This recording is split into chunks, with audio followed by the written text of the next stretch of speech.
하나님께서 3대 절기를 대대로 지키라고 했습니다. 6월절, 그리고 첫 수확이 되는 초실절 혹은 맥추절, 오순절로 불려지는 이 맥추절, 그리고 그해 마지막에 추수를 해서 갈무리하는 장막절, 이 세 가지 절기를 대대로 지키라고 했고, 지금도 유대인은 그대로 지키고 있습니다. 이 세 가지의 절기의 공통점은 감사라고 하는 것이 바탕으로 되어 있습니다. 하나님이 노예로 살던 그 조상들 애굽에서 인도했다고 하는 것, 출애굽시켰다고 하는 데 대한 감사 뿐 아니라 그 가나안 땅에서 농사를 해서 수확을 얻었다고 하는 그 감사, 또 그해 연말에 또 추수해서 저장하는 그 감사. 그러니까 하나님이 주신 대대로 지키는 절기의 중심에는 감사가 들어 있습니다. 누군가 물질 문명과 첨단 과학기술의 시대를 살아가는 오늘의 현대를 가리켜서 더 시대, 영어로 하면 more age, more 시대라 이렇게 말합니다. 더 시대다.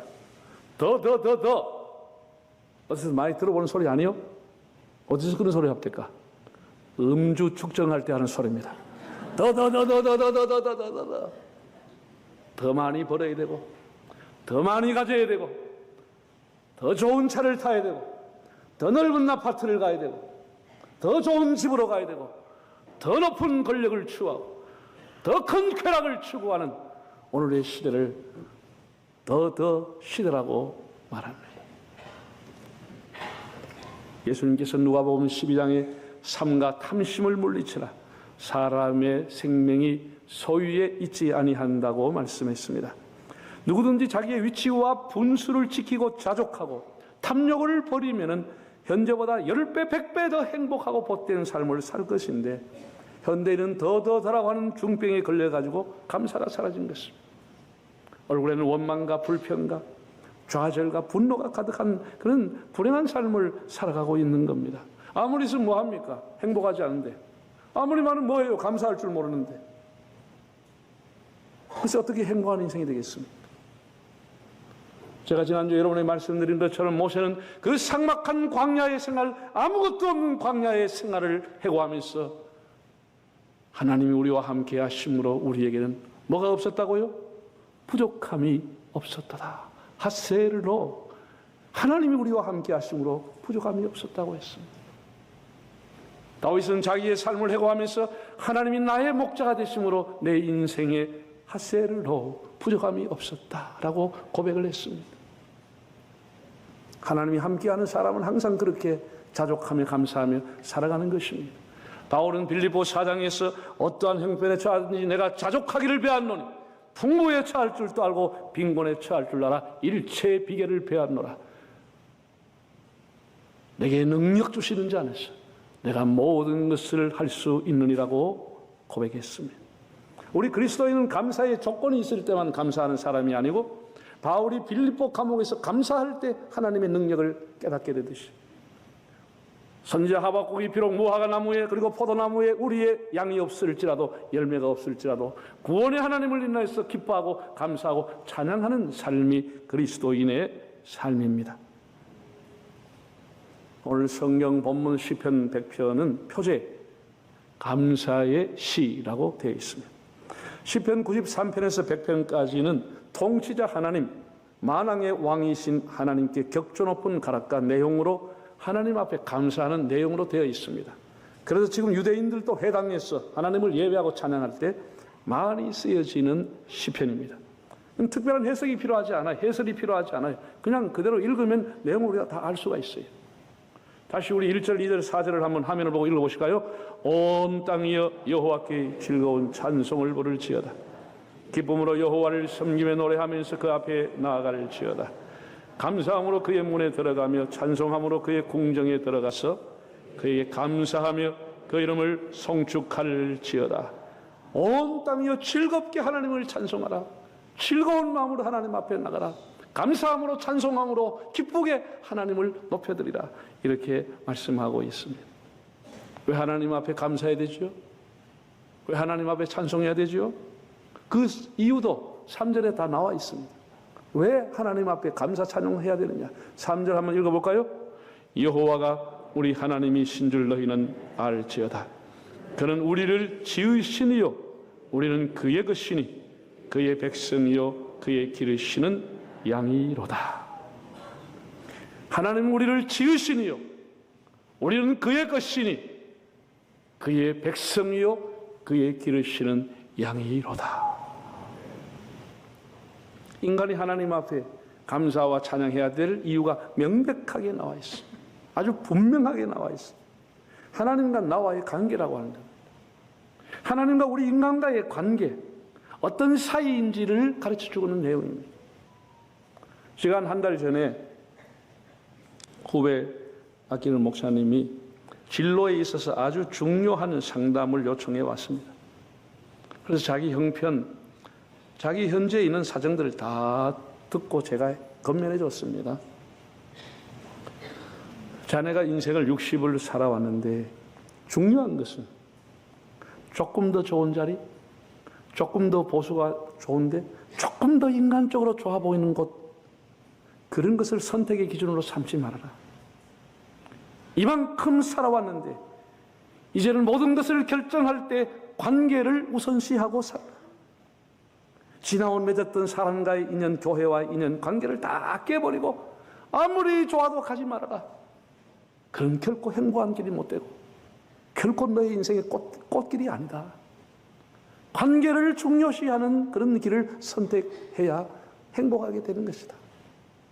사람이 맺어온 인연이 얼마나 귀한 것인데 그 관계를 끊고 그건 아니다.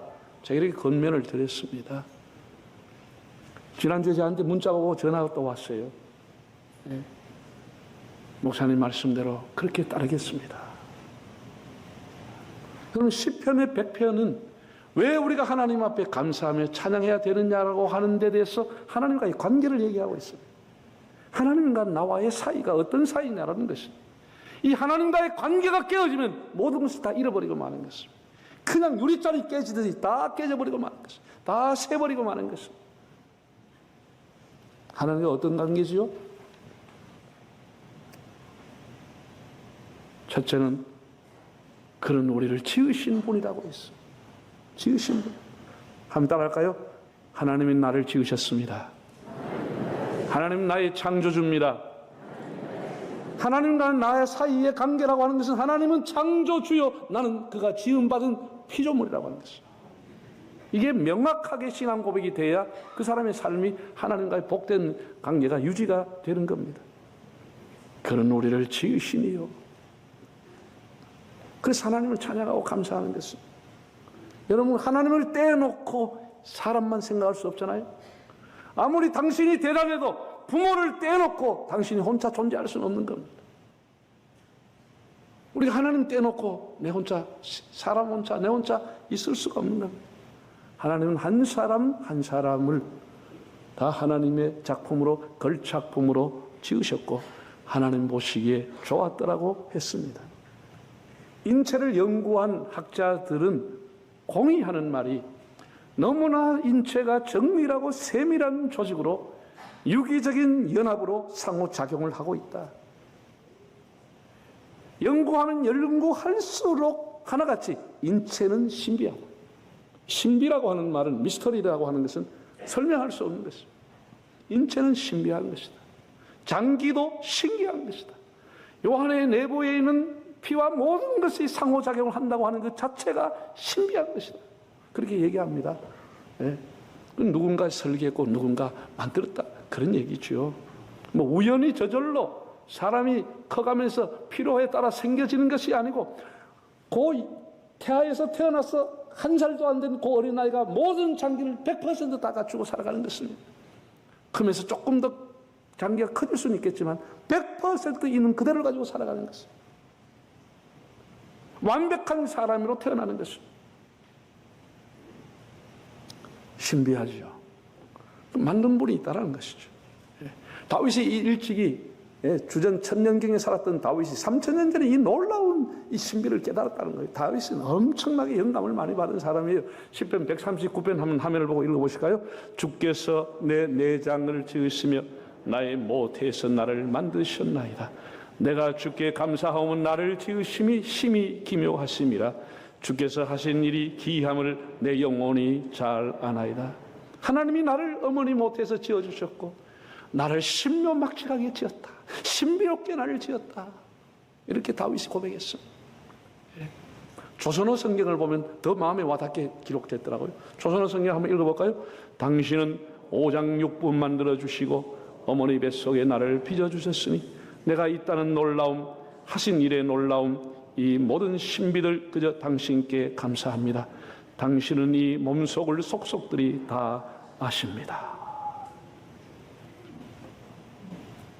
우리의 있는 오장육부 하나님 다 어머니 배에서 만들어주셨고 내 장기 모든 것 속속이 알고 계신 분이다 고백을 했습니다. 놀랍죠. 신비하다고 하는 겁니다. 신비하다고 하는 것은. 여러분, 지금 우리가 일상으로 사용하고 있는 컴퓨터라고 하는 것도 저절로 생겨난 거 아니잖아요. 누군가 컴퓨터를 만든 사람, 개발한 사람, 발명한 사람이 있는 거예요. 누군가 한 거예요. 이 컴퓨터의 아버지라고 불려지는 사람은 영국의 수학자요 과학자였던 앨런 튜링이라고 하는 사람입니다. 앨런 튜링이 영국의 정부로부터 요청을 받고 독일 군대의 암호를 해석하는 것을 발견했습니다. 발명했다 할까? 연구했습니다. 그래서 독일 군대가 움직이는 군사 모든 것을 이 사람이 암호를 해석해버린 거예요. 그래서 전쟁이 빨리 끝이 나게 되고 그 전쟁이 빨리 끝남으로 1000만 명 이상의 목숨을 구한 사람이 컴퓨터를 만들었던, 시초로 만들었던 컴퓨터의 아버지인 튜링이라고 하는 사람입니다. 너무나 놀랍죠. 그 이후에 컴퓨터는 많이 발전이 되어 왔죠. 이 지금 우리가 온 세계 남녀노소가 다 손에 들고 다니고 사용하는 휴대폰이라는 게 있습니다. 이것도 우리 삶에 엄청난 변화를 가져왔습니다. 이 휴대폰 조그만 한 개 온 세계 정보가 다 들어가 있잖아요. 뉴스가 다 들어가 있어요. 네.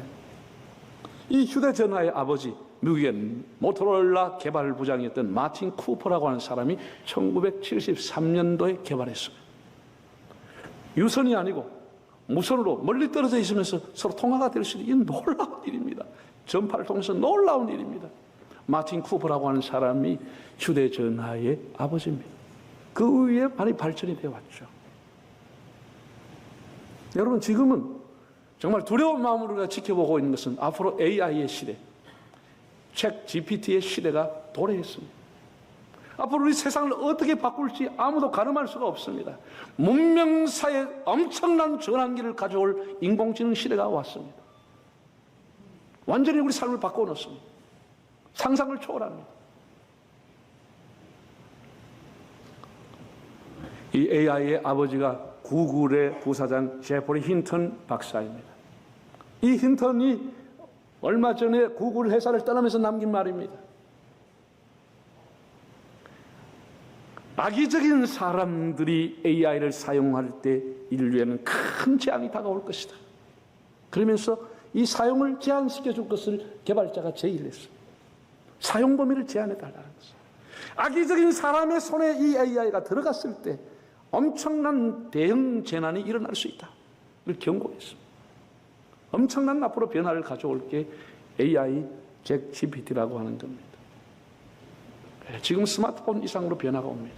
상상을 초월합니다. 이 모든 것에 창시한 사람, 만든 사람, 제조한 사람, 아버지가 있습니다. 집마다 지은이가 있듯이 빌딩마다 건축주가 있듯이 우리 한 사람 한 사람을 하나님이 지으셨습니다. 두 번째는 3절에 나와 있어요. 3절 한번 읽어보실까요? 여호와 우리 하나님이 신줄 너희는 알지어다. 그는 우리를 지으신 이요 우리는 그의 것이니 그의 백성이요 그의 기르시는 양이로다. 우리는 그의 것이라기 때문에 하나님 송축하는 것입니다. 하나님과의 관계는 한번 따라할까요? 하나님은 나의 소유주, 나의 주인. 이 하나님과 나와의 관계인 것입니다. 나에 있는 모든 은사, 재능, 능력, 모든 것이 위로부터 하나님으로부터 온 것입니다. 이것을 인정하는 것이 믿음이라고 하는 것입니다. 하나님은 우리를 가르쳐서 너는 나의 것이다. 나의 소유다. 좀 더 바울은 결정적으로 예수님의 피로 너를 샀다라고 말했습니다. 고린도서 6장에 있는 것을 한번 읽어보실까요? 너희 몸은 너희가 하나님께로부터 받은 바 너희 가운데 계신 성령의 전인 줄 알지 못하느냐? 너희는 너희 자신의 것이 아니라 값으로 산 것이 되었으니 그런즉 너희 몸으로 하나님께 영광을 돌리라. 그런즉 너희가 먹든지 마시든지 뭘 하든지 다 하나님의 영광을 위해서 하라. 예수 그리스도가 십자가를 지어서 피를 흘려주심으로 그 피값으로 너희를 샀다라고 하는 것입니다. 하나님의 소유로 샀다라는 것입니다. 그래서 그 몸으로 하나님을 영화롭게 하는 삶을 살아라고 권면하고 있습니다. 우리는 내 안에 있는 모든 것이 하나님으로부터 왔다는 고백을 해야 됩니다. 내가 내 인생의 주인이고 핸들링 할 수 있으면 내 뜻대로 다 세상이 되어져야 될 것 아닙니까? 여러분 뜻대로 되는 일은 뭐가 있습니까? 사람 뜻대로 되는 일은 없습니다. 하나님의 뜻대로 되어질 것뿐입니다. 그분이 우리의 주인이기 때문에 우리는 일생 하나님 앞에 빚진 자로 하나님의 것을 받아서 살아가는 생애에 불과한 것입니다. 세 번째는 하나님과의 나와의 관계라고 하는 것은 나는 그의 백성이요 그의 기르시는 양이로다. 백성이라고 하는 것은 하나님은 나의 통치자, 나의 왕이라고 하는 의미입니다. 내가 양이라고 하는 것은 하나님은 내 인생의 선한 목자이심을 고백하는 것입니다. 얼마나 귀한 일인지 모릅니다. 여러분, 양이라고 하는 것은 목자가 없으면 방황하다가 결국은 맹수의 밥이 되는 거예요. 목자가 이끌어주고 목자가 먹여주고 목자가 보호해주는 겁니다. 여러분, 이렇게 과학이 발달하고 물질 문명이 발달하면은 아이러니하게 온 인류가 불안해하는 거예요. 우리 대한민국이 지금 불안이라고 하는 이 불안병이 오늘 우리나라를 덮고 있어요. 사람이 불안할 때일수록 이 불안, 사람의 어떤 근심, 불안의 심리를 이용하여서 되는 장사가 보험이라고 하는 거죠. 보험, 불안해서 보험 드는 거예요. 불안하기 때문에 보험 드는 거예요. 우리나라 국민의 75% 이상이 의료 실비보험 다 들었다는 거예요. 불안하니까 들은 거예요. 한 달에 5만 원, 10만 원 주면서 왜 듭니까? 불안하니까 들어놓는 거예요. 불안하니까. 불안의 심리야. 앞으로 계속 잘 될 거예요. 갈수록 불안하니까. 두 번째는 사람들이 연대합니다.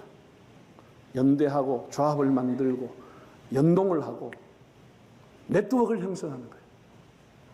불안하니까 끼리끼리 모이는 거예요. 지식인들끼리 모이고 노동자들끼리 모이고 다 끼리끼리. 옛날에는 우리가 뭐 노동조합이라고 하는 게 별거 없었어요. 우리나라의 가장 강력한 조합, 강력한 연대가 해병전후회입니다. 아시죠?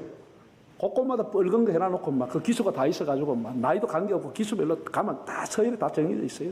전국적으로 해병전후회가 대단합니다. 옛날부터 있었어요. 그리고 뭐 농민들이 모이는 농민조합, 뭐 수산업 하는 사람들, 그리고 노동하는 사람 노동조합, 별로 그 외에는 크게 내 기억이 나는 게 별로 없어. 지금은 완전히 달라요. 모든 게 다 연대야. 고추 농사는 고추끼리 연대, 토마토는 토마토끼리 연대, 수박은 수박끼리 연대, 참외는 참외끼리 연대, 실파는 실파끼리, 쪽파는 쪽파끼리, 대파는 대파끼리. 수백 가지 조합이 수백 가지 감당해야 하는데, 떫은 감 조합, 홍시 조합, 단감 조합, 반홍시 감. 예? 정규직, 비정규직, 교수, 학생, 직원들 수없는 조합을 만들어요.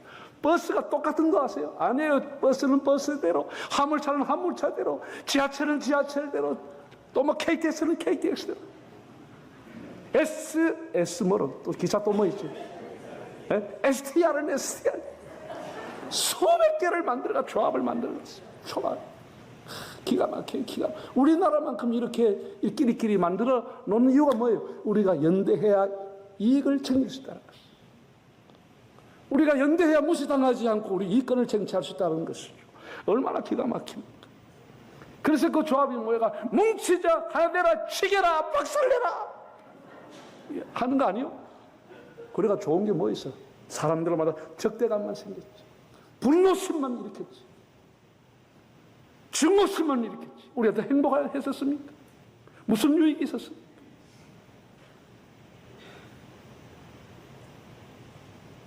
나는 그래도 그 수백 가지 농사 조합 중에서 교회가 조합이 없는 게 얼마나 감사한지 몰라. 우리 교회 수천 명 모이는데 그냥 장로는 장로끼리, 목사는 목사끼리, 장로 될까 말까 한 사람 될까 말까 장끼리, 이런 사람 모여가 왜 장로 안 시키냐 딜 받고 막 가면 전에 새기고 목사님 만납시다 하고 이러면, 아휴, 목사도 모여가지고 생존권을 보장하라, 새벽기도 하지 말라 이러면 어떻게 할 거예요? 어? 우리도 잠 좀 자자 이러면 어떻게 할 거예요? 8시간 이상 수당 지급해라 그러면 어떻게 할 거예요? 교회가 그게 없다는 게 얼마나 감사한지 몰라. 온 세상이 다 만들어놨어. 조금만 방귀 끼는 사람은 다 만들었어. 조합을 다 만들어놨어. 한번 보라고, 가보라고, 생각해보라고. 그게 나라가 잘 돼요? 행복해요? 그걸 네트워크라 그래. 사람과 사람의 손을 잡고 그물을 만든 것을 네트워크라 그래. 우크라이나가 왜 전쟁이 났습니까? 여러분, 유럽이라고 하는, EU라고 하는 경제 공동체를 만들었습니다. 오래전에 만들었습니다. 경제적으로 서로가 약한 나라끼리 모였습니다. 그게 체코라든지 헝가리 같은 나라가 모였습니다. 그러다가 점점 범위를 타면서 영국이 들어오고 독일이 들어오고 그리고 프랑스가 들어오면서 EU라고 하는 하나의 경제 공동체에서 느슨한 정치 공동체가 되어버렸습니다. 국경 없애버렸습니다. 비자 없애버렸습니다. 서로가 왕래하게 됐습니다. 아주 환율이 아주 낮은 사람도 똑같은 유로라고 하는 돈을 가지고 사용할 수 있도록 해줬습니다. 그게 나토라고 하는 군사 협정이 되어 있습니다. EU에. 그리고 우크라이나라고 하는 나라가 나토라고 하는 군사 협약에 가입하려고 하니 러시아의 푸틴이 레드라인을 설정하고 안 된다. 택 밑에 미군 기지가 온다고 하는 것 용납할 수 없다라고 했지만 우크라이나 계속해서 그쪽을 문을 두드리는 동안 미사일이 떨어져 버린 것입니다. 전쟁이 시작된 것입니다. 사람과 손을 잡으려고 하다가 이렇게 온 세계가 지금 낭패를 벗버린 것입니다. 사람과의 네트워크 이렇게 위험한 것입니다. 우리 모든 금융상품 연동되어 있습니다. 온 세계와 지금 다 연동상품, 파생상품이 되어 있습니다. 미국 한 나라만 휘청거리면 온 세계가 휘청거리게 되어 있습니다. 사람과의 잡은 손, 사람과의 네트워크 이렇게 위험한 것입니다. 우리 하나님을 믿는 사람은 하나님과의 네트워크가 될 수 있기를 바랍니다. 하나님의 손을 잡지 않으면 불안한 것이, 하나님만이 안전한 것이. 베드로가 물에 빠져 죽어갈 때 마태복음 14장에 보면 베드로가 부르짖었어. 주님 저를 구해 주십시오. 저를 살려 주십시오 했을 때 성경에 보면 예수께서 손을 내밀어 그를 붙잡아 주셨다고 했습니다. 하나님과의 네트워크에 대해서 하나님의 손이 여러분의 손에 맞닿을 수 있기를 바랍니다. 하나님만이 우리의 피난처요, 하나님만이 우리의 능력이 되십니다. 사람이 살아보고자 서로 연대하지만 그 딱 그물이 찢어지는 것입니다. 주는 나의 큰 능력, 주는 나의 큰 소망, 내가 항상 영원히 주님만을 섬기리. 아멘 좀 크게 하면 안 돼? 지가 와서 불러봐라 되는 거 안 되지. 쉽지 않다니까. 여러 사람 보고 있는데. 할렐루야. 다시 하겠습니다. 주는 나의 큰 능력, 주는 나의 큰 소망, 내가 항상 영원히 주님만을 섬기리. 할렐루야. 우리의 큰 능력이신 하나님을 섬기는 거예요. 일생토록 하나님과의 그 관계 속에 살아가는 거예요. 너는 나의 양이다. 하나님 나의 선한 목자입니다. 나는 당신의 백성입니다. 당신은 나의 킹입니다. 이렇게 고백하며 살아가는 거예요. 하나님과의 관계 속에서. 마지막으로 성경 기절 2절을 이사야를 통해서 한번 보겠습니다. 이사야 43장 7절, 내 이름으로 불려지는 모든 자, 곧 내가 내 영광을 위하여 창조한 자를 오게 하라. 그를 내가 지었고 그를 내가 만들었느니라. 이 백성은 내가 나를 위하여 지었나니 나를 찬송하게 하려 함이니라. 하나님 우리를 찬송하기 위해서 만들었다고 그랬습니다. 하나님의 영광을 위해서 우리를 창조했다고 그랬습니다. 사랑하는 형제 자매 여러분, 오늘 맥주 감사절을 보내면서 하나님과의 관계, 하나님과의 사이를 다시 한번 성찰하시기를 바랍니다. 도대체 하나님 나와 어떤 관계라고요? 하나님은 창조주, 나는 피조물이라고 하는 거예요. 하나님 아버지가 나를 지으셨다고 하는 거예요. 나는 하나님의 소유라고 하는 것. 나는 하나님이 나의 주인이라고 하는 것. 그걸 고백하며 살아가는 것입니다. 마지막 세 번째는 하나님은 나의 왕이시요 나는 백성이요. 하나님은 나의 선한 목자요 나는 그의 양으로 살아가는 것입니다. 그것이 하나님과의 네트워크 속에서 가장 안전한 길인 것입니다.